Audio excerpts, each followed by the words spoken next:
Hi, it's Michael King here from Leisure Networks. This is session 2 of the Club Development Series focusing on strategic planning, the benefits of strategic planning, and particularly on the road to recovery from COVID. Hope you enjoy. Hi there everyone, welcome to tonight's strategic planning for the new normal club development session. Really hope that you can take some great takeaways back to your club, implement them in the short term, the medium term or long term. But the biggest thing for tonight is just to sit back, listen, enjoy the session, and maybe just take away 1 or 2 key things that you can discuss with your club in the near future.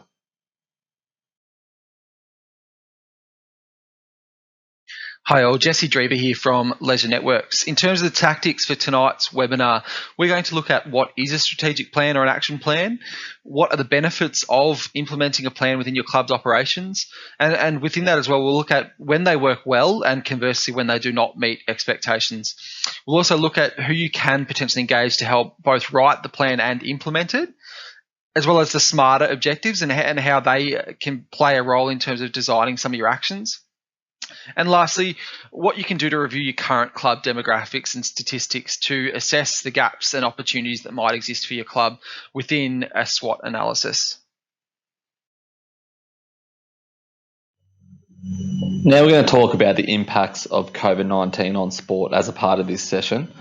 The big part is about the fact that the pandemic and COVID has had a huge impact on our organised sport.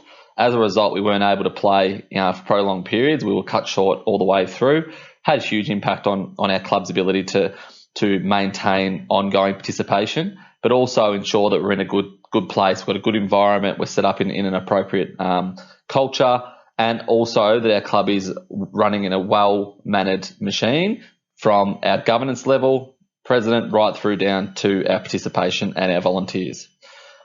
COVID-19 had a huge impact on our national sport organisations and our state sport organisations. As a result, there were a lot of job cuts.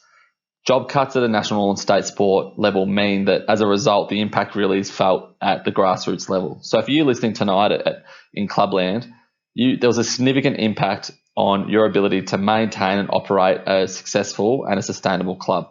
And a lot of that isn't so much to do with what happens internally within the club, but the resources were not around from a state and national level due to job cuts. And that's because sport wasn't able to operate. As a result, there wasn't funding that was going through to your state body to ensure that we can fund those resources. We all know, and probably the biggest highlight for a lot of us out there and the biggest learning is the value of sport and its clubs and promoting community connection. That was lost, and that's been a huge impact as a result of the pandemic. We've been able to identify that, we've learned from that, we've understood it, we've unpacked it, and now the strategic planning process will really help us understand that and how we do bounce forward. How do we move forward to the new norm? How do we ensure we put some things in place to support our club moving forward? And that's really basic from connection within our grassroots level, connection within our committee level. How do we manage and maintain our social media platforms and our marketing?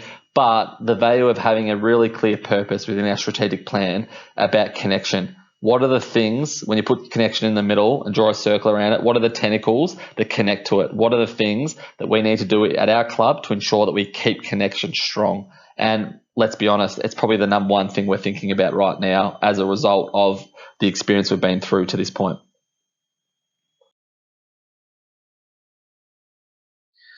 All right, strategic plan, what is it? It can come across as a somewhat corporate word, strategic planning, and similarly some of the other words that you'll come across within the development process, such as a SWOT analysis, but when used in the right context, in the right manner, can really help community sports clubs to really plan for the future. So in simple terms, we say strategic planning is like developing a roadmap for the club that helps those with an interest, both internal and external. That's a really important point to make, is the plan's not only just for your internal operations, it's something you should be sharing externally as well. And it's designed to determine where the club is heading and how it is going to get there. We always say as a really important part of this as well is obviously the final document that you end up with is something that you then use going forwards, and it is something that you can really clearly point towards and use externally. So when you are communicating with key stakeholders such as councils, leagues and associations, but the actual process of taking a step back and assessing the club's operations, where you're currently positioned and where you want to head, is really important as well. So we see that as obviously the roadmap itself is the strategic plan, but the journey being that the time you take to sit around and have a discussion as a club and design the document as being a really important part of the process in developing it. The benefits to strategic planning. So when we think about what we need this plan to embrace, what we need it to happen, or what we need to put down on paper around strategic planning, we really need to identify what are the purposes, what's the purpose of this process, and what are the benefits our club's going to be. There's no point going down this path and going through a really detailed process with our members and our clubs and our volunteers and our committee members if there isn't a real purpose around the benefit to our club, short and long term. So it allows us to have clearly defines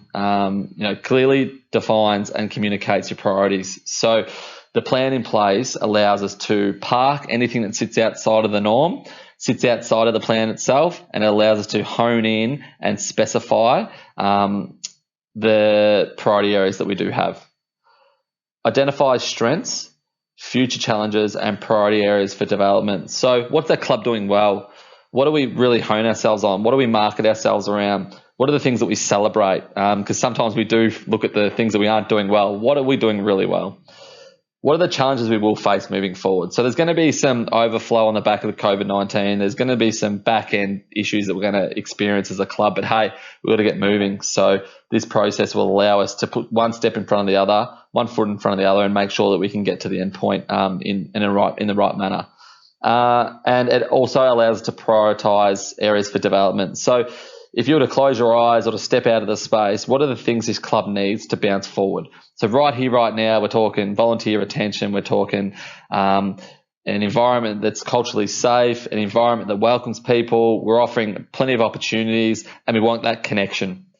But think far beyond that in regards to facility development, some marketing strategies, growth within our women's space. Maybe we want some more inclusion within our club in the LGBTI space or older adult space. Maybe you're in an area where you want to invite more CALD communities into your area and into your club. So it allows you to identify what that looks like and how you're going to move forward. It uncovers new opportunities and approaches. So actually having that critical thinking and sitting around a table, it's okay to have different opinions.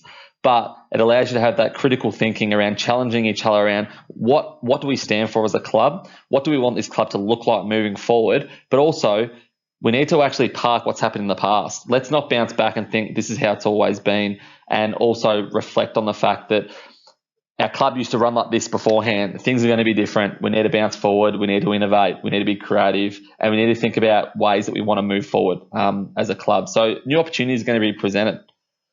It prompts decision-making and consensus. So, if we have too many things within our strategic plan and we don't have a clear process or a clear governance structure, we'll get nothing done. We'll achieve nothing. So this allows us to have really clearly defined communication strategies, governance frameworks to allow us to make really clear decisions that are in the best interest of the club, not necessarily the best interest of the people sitting around the table. So best interest of the club is take your own hat off, devil's advocate, how are we going to make this club be more successful moving forward? What are we going to focus on within our club as we progress season to season, month to month? It provides a clear framework to guide future decisions. So that sustainability element. I think right now everyone's probably thinking long term for us is maybe the next 12 months. Let's focus on the next 12 months, put all our eggs in one basket, all our energy into the next 12 months. I would 100% agree with that. 3 years' time, a 3-year strategic plan is a great thing to have, really important for your infrastructure builds and how your club's going to move forward growth-wise, participation-wise, financially. But right here, right now, we need to focus on the next 12 months. How are we going to bounce forward to make sure that our club gets back to the success and enjoyment and the welcoming environment that we had previously? And how do we potentially benefit from that and with opportunities moving forward? It streamlines the work undertaken. So it allows us to have many people doing minimal things. So rather than having not many people doing everything, we can streamline it, make sure we've got a lot of champions in the space to really streamline what takes place and how it's done. So it's that process that comes in and out in regards to decision making. Because like I said before, we talk about too many things that don't align to our strategic plan, we can get lost and we'll achieve nothing. So the plan allows us to have a clear process that we can refer back to at any point to make sure that it is in line with our strategic planning purpose. The process can build cohesion, draw in new interest, assist the discovery of new partnerships. So I've kind of covered that, but it allows us to identify what's happening out in the community, where are our opportunities, where's our return on investment, and as a result, what doors might be opened and what new skill sets might we be able to bring in. And I think COVID will bring that in anyway, because we're going to lose a lot of people, a lot of volunteers as it is, because people just won't return. But hey, let's look at the positive of that and the opportunities that it has created, and let's really hone in and let's capitalize on that. So sometimes we look at, and the question gets asked, when you are designing a strategic plan or going through the process of even implementing it as well, whether you can do it internally within your club or whether you need to engage external stakeholders or businesses or organisations such as Leisure Networks. It's a really interesting question, and it does a bit depend on case-by-case basis. Some clubs are really well structured and have the expertise internally or in-house to go through that process. You might have within your committee group some people who have experience in business who may have gone through the same process in their business operations, so we'll have some background and they can be really helpful.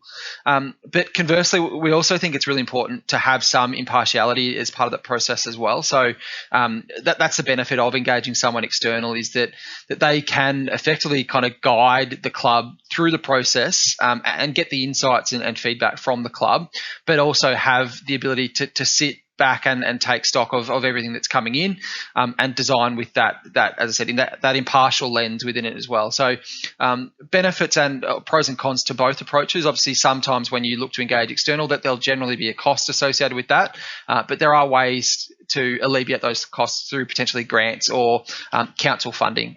So some considerations when you're looking at whether to engage someone external or use your internal skills and expertise.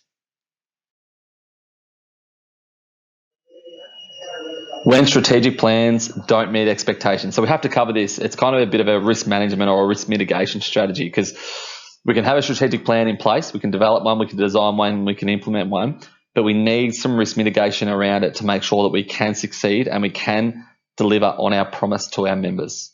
Okay, so we just need to be really clear about that, about this grand idea of big, thick papered strategic plans that sit on the table that no one touches. They're glossy, they look cool, and all the rest of it. But let's make sure that we're actually delivering on a really clear, concise, and effective strategic plan. So I just want to talk about the things we need to be aware of as we move forward with our planning process. So filled with motherhood statements and not underpinned by an action plan. So that's where we talk about, the history of the club. We have photos. We talk about all the great things we've done. That's fantastic for the internal people that want to sell it to themselves and tell everyone how good things are.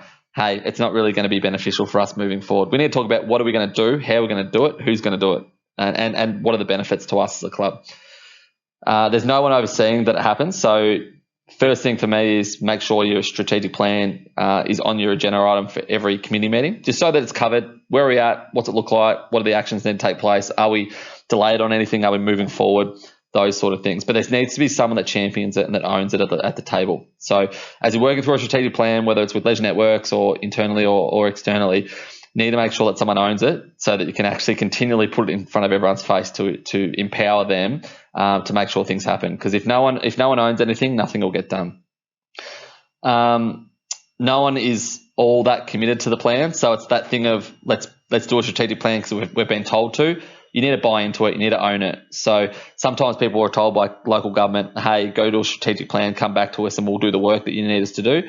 And then as a result, clubs will do it just because they have to do it. You need to do it for the right reasons. The benefits of your club, right from basic level participation, starting up an under-7 soccer team, all the way through the strategy of your club to be financially sustainable for a multi-million-dollar build. Decisions about direction are made with no consideration of the plan. So that's when we just throw flippant remarks about things that have no connection to the plan themselves. Hey, the plan's in place there. We're accountable to it. Let's follow through with it. So we just need to make sure that we're continually having those conversations about we've developed this plan for a reason. Let's make sure we can follow through. Hey, it's fine to have it as a live document. We really emphasize that and promote that. Have it as a live document that can always be updated and changed, because it will never be the same in 3 years' time if you set it up now. You need to be continually changing and evolving and being innovative with what you do. It doesn't engage the people who can make it happen in the process. So it is critical to have all the key players of your club around the room when you're developing a strategic plan. it doesn't necessarily mean a strategic plan needs to be designed and delivered by your committee. Most people around the committee table have some sort of power or some sort of influence, and it's important to have them there, but it's critical people of influence that can help deliver on this plan. So you might have your committee plus some coaches or some directors or some key members around the club that do a lot of stuff in the community. Have them around the table. Make sure the decision makers and the people of influence have a role to play, because they're the people that are going to influence others within the club to make sure things happen.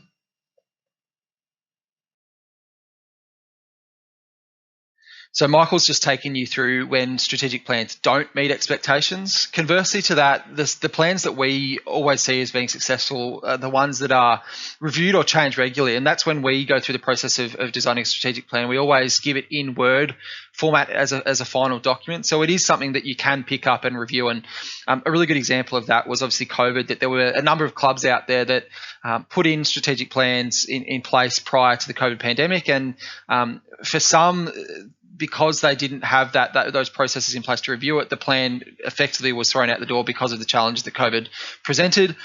Whereas other clubs are really cleverly able to maneuver or pivot. It's a pretty common word that's come through COVID. Pivot around that and potentially just tweak their actions that identified. They'd still set specific focus areas that they still wanted to work towards, but maybe change their actions somewhat to fit the current environment that they were facing around some of the restrictions and difficulties that came out through COVID. Just as importantly is having a plan that is short and achievable. A lot of strategic plans, and especially in the corporate world, they can be 70, 80, 90 pages long, and I'm sure that's great for big businesses, but for volunteer-run community sport organisations, you want something that anyone within the club can pick up and really clearly see where the club is trying to head and the actions that are underpinning that as well. The plan should be collaborative and owned by all. Generally, we'll see a plan kind of fall over when it's only owned or driven by a select few numbers of individuals in the committee. The best plans are those where it's not just the committee, it's key volunteers, it's coaches, participants, general members. They've all in some way bought into the process of designing the plan because they see the importance of it in taking the club into the future, and they all see that they have a role to play within that. We've also noted here communicated. It is really important, and you shouldn't be afraid to communicate your plan, because it is showing those internally as well as those externally from the club as to where you see the club heading and what is going to be important in taking you into the future. So don't be afraid to communicate it. That can be with council, with your leagues or associations, the state sport bodies even, your sponsors. Take the time to actually say, this is what we see as being important moving into the future, and potentially start the discussion as the role that those stakeholders can play. And as I mentioned, future, the last dot point on this page is actually designing the plan for the future.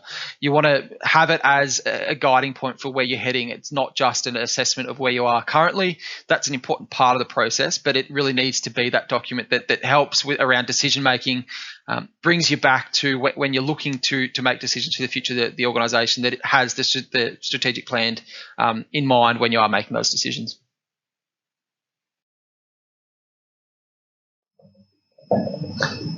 Implementing actions. So the actions are the items that you put in place as a club to ensure that you can actually achieve what you need to in your process to a successful strategic plan. So this talks about the advantage of broader involvement in planning. So having people outside of the committee and potentially the club. So maybe your state sporting body representative or a council representative, because then you get buy-in, you get influence, and you actually have a seat at the table when you talk to them about future planning for your club. So it's actually a nice relationship builder in that space. Use your plan as a working document with progress as an agenda item at all committee meetings. So we talked about that before. Having this agenda item at the committee is critical, because you just need to touch on it. What are the key items? What are the highlights? What's the report on our strategic plan? Where are we up to? What's happening year one? What's our action items? Who's leading it? Who are the champions that are making it happen? Alter the plan as needed. So I talked about the electronic version of having it as a live document, continually updating it. It's not necessarily changing everything, but just updating it. Where are we up to? How's things traveling along? And the strategic plan that you have in place should have the documents attached that allow you to update as you go. So we've got actions around marketing, a marketing strategy, infrastructure, women's strategy, coaching development, just allowing yourself to put some notes in there. Where are we up to? How we're tracking in that space. Celebrate widely and regularly. So always letting your club know where you're up to. So when your club decides to go down a strategic planning process, Make it clear to your members. Put out a video. Let them know the club's about to go through a strategic plan for the future of the club. So it's going to be influenced in so many ways. It's going to benefit our club in these areas, and we need to plan for long-term success. So let the club know. Find really cool ways using online platforms. Let everyone know the good things that are happening. Hey, after year one, we've achieved a marketing plan for our club. We've got a new governance structure in place. We've got a coaching program for our upcoming junior tennis coaches and anything like that. 12-month review. So it's really important to have reviews and new actions. So just a quick review. Where are we up to? Are we on track for year one? Are we behind? What needs to take place for us to move forward? So on this slide, we've tried to give at least a bit of an overview as to what, within a strategic plan, how you can look to set a framework around a focus area and then some actions that underpin those focus areas. So as you can see on this, that within this example, the club's identified that a priority area for action planning is around marketing and promotion, as well as improved communication and brand recognition. So you can clearly see they've got in the left-hand column some priority areas that they've identified, and then in the middle column and the far right column, they've got some actual actions that they're going to focus on within each of these to really drive that. So within year one, from the marketing promotion side of things, that they want an overhaul of the current website, and within the improved communication and brand recognition, really looking at revamping the logo and the brand materials that sit around it as well. And within the end of what they're looking to achieve by the end of year two is a social media strategy in place, as well as an IT policy and use of social media policies developed and adopted. So within that goes through a process that where you initially will identify the priority areas that you want to focus on, and then underneath those actually set some specific actions. So you want to be able to really clearly say, okay, what needs to be done to achieve that priority area that you've set, rather than kind of just having it as a generic statement that doesn't really have any immediate action behind it.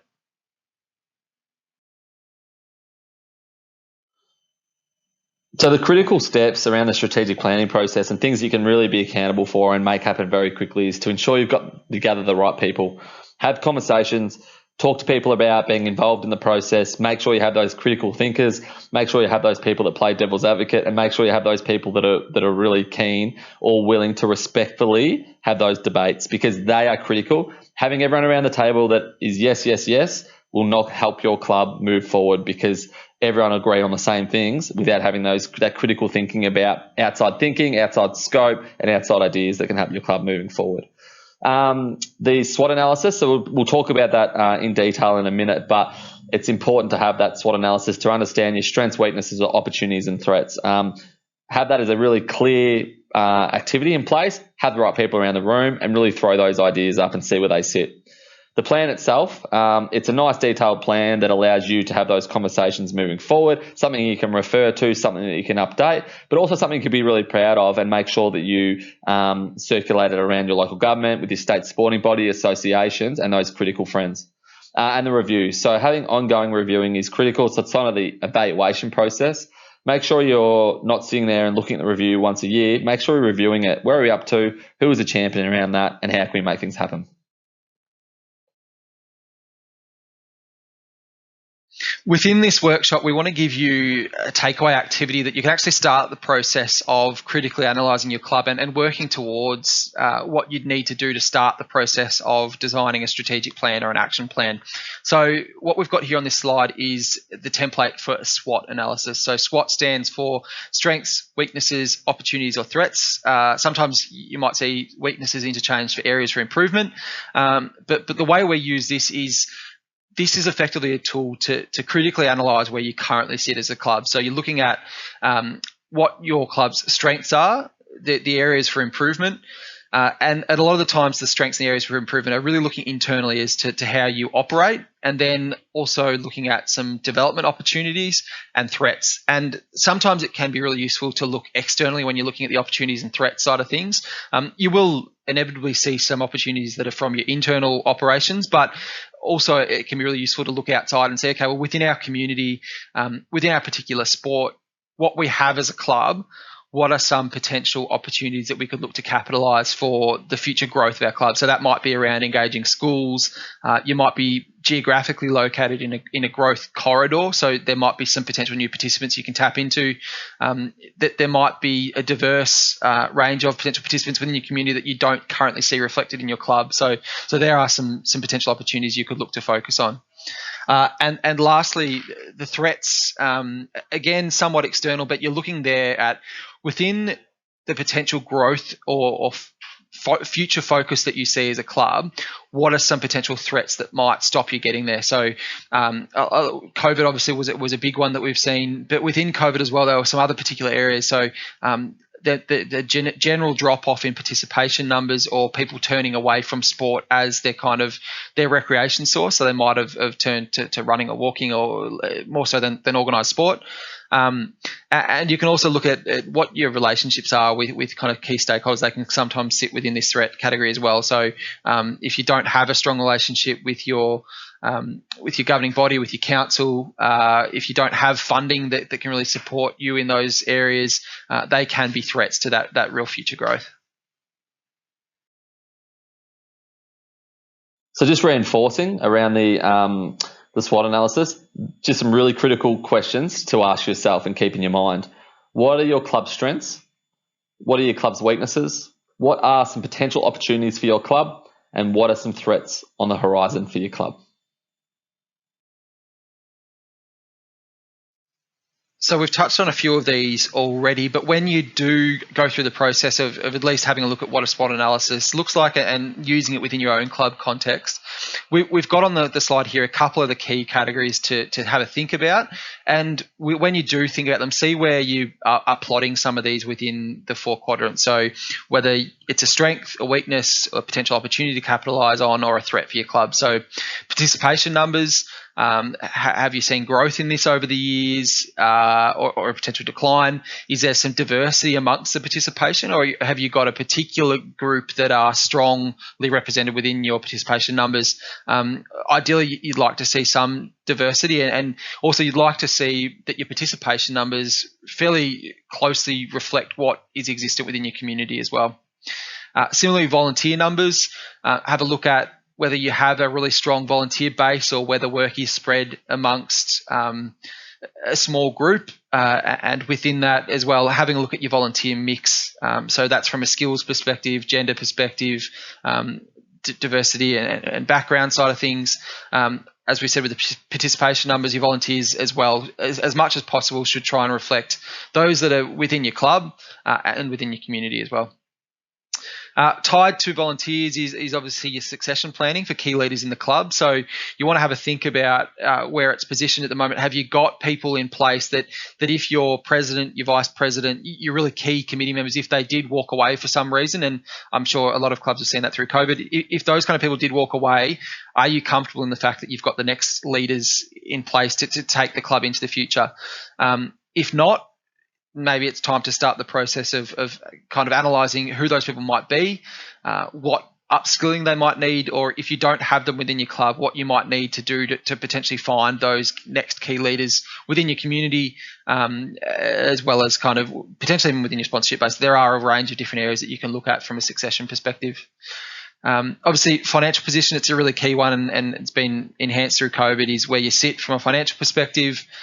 Your marketing strategies, how you use your social media platform, your website, where you see that in terms of your connection that you have with your members and within the community, and what your presence is seen as online. Just as importantly, obviously, facilities. So where you sit as a club, have you got really strong facilities? Are they kind of state of the art, or are they're needing some work?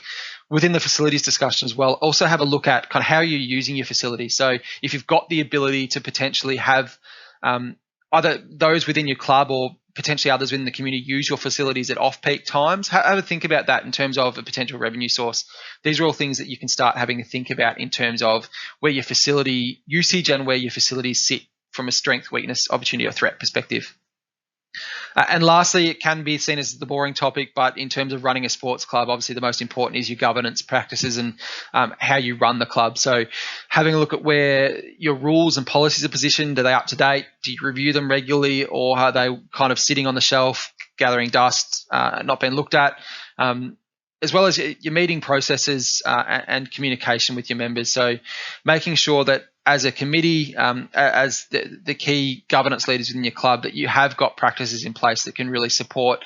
If you are looking to set a future strategic direction, you need to have those strong governance practices. Do you have that at the moment, or is there work potentially in that space as well? Just to finish off, our last slide, it's all about Club Help. So if you don't know and you haven't learned too much from this webinar, write down the name Club Help. Look it up on the web, clubhelp.org.au. It is a website that is full for volunteers. It's free access to templates, information, update trends, actions in the industry, within sport, local government, statewide, national-wide. Templates you can use, don't reinvent the wheel. If you need a policy, a procedure, a position description, codes of conduct, they're all on there. You can use them. They're in Word docs. Throw your logo on it, you own it. Guides and useful links. We have a lot of stuff on there around podcasts and blogs and things like that. If there's something that your club needs that's not on the website, let us know. We're more than happy to do a bit of work and build a resource around it. Thank you for tonight's session, and I hope you've taken something away from it.